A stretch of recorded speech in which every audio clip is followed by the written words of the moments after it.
Hello everyone, welcome back to my video. So आज पनि म एउटा सानो भिडियो लिएर आइरहेको छु र आज पनि हामी सन्डेको दिन है।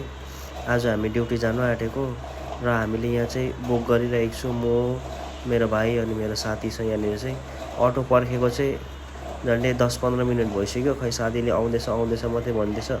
सो अझैसम्म आएको छैन। Still we are waiting for our auto. अझै पनि म सोधेको छु साथीलाई कति बेला आउँछ। त्यसले भन्छ 5 मिनट भन्दा इट्स मोर देन 15 मिनट्स भइसकिसक्यो।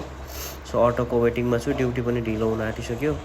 So finally after 15 to 20 minutes बाद चाहिँ अटो आइपुग्यो र म साथीलाई अझै पनि याङ गरिरहेको छु, अटो किन ढिलायो भन्दै।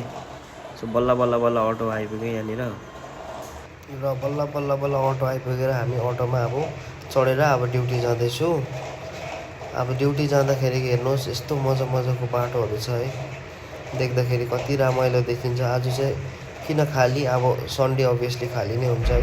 अस्तिको भिडियोमा तपाईँहरूलाई भनिसकेको छु, सैटरडे सन्डे यहाँनिर चेन्नईको जुन चाहिँ चेन्नई सिटी चाहिँ एकदमै खाली हुन्छ है। गाडीहरू ट्राफिक त्यस्तो लाग्ने चान्सेस एकदमै कम्ती हुन्छ र तपाईँहरू आउनुहुन्छ भने स्याटरडे सन्डेतिर तपाईँले भिजिट गर्नु सक्नुहुन्छ, किनभने रोडहरू खाली हुन्छ है। तपाईँ जहाँ पनि जानुहुन्छ जामको त्यस्तो टेन्सन हुँदैन। तपाईँहरूले गाडी लिएर यताउता टाढोतिर जानु सक्नुहुन्छ। स्याटरडे सन्डे चाहिँ, अरू दिन चाहिँ बहुत जाम हुन्छ र ड्युटी पुगेर ग्यासको बहुत प्रब्लम भइरहेछ। सबैलाई थाहै छ। सेफलाई सोध्दैछु के हुँदैछ। Due to the shortage of LPG. So what is this?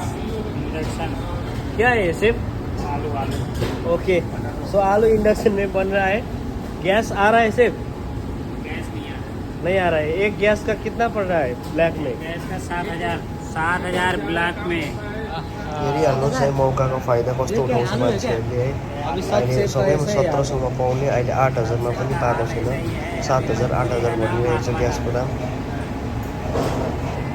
र यतिकै इभिनिङ टाइम भयो है। यो म चाहिँ एकछिन भिडियो बनाउनु अनि बाहिर यसो चिया पिउनु लागि म बाहिर निस्केको थिएँ।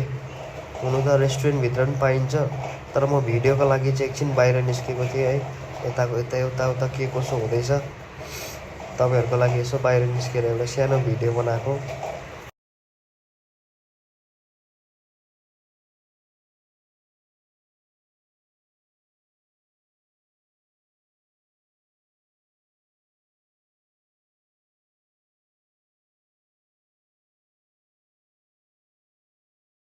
र यति भन्दै म मेरो सानो भिडियोलाई म यहीँ समाप्त गर्दछु।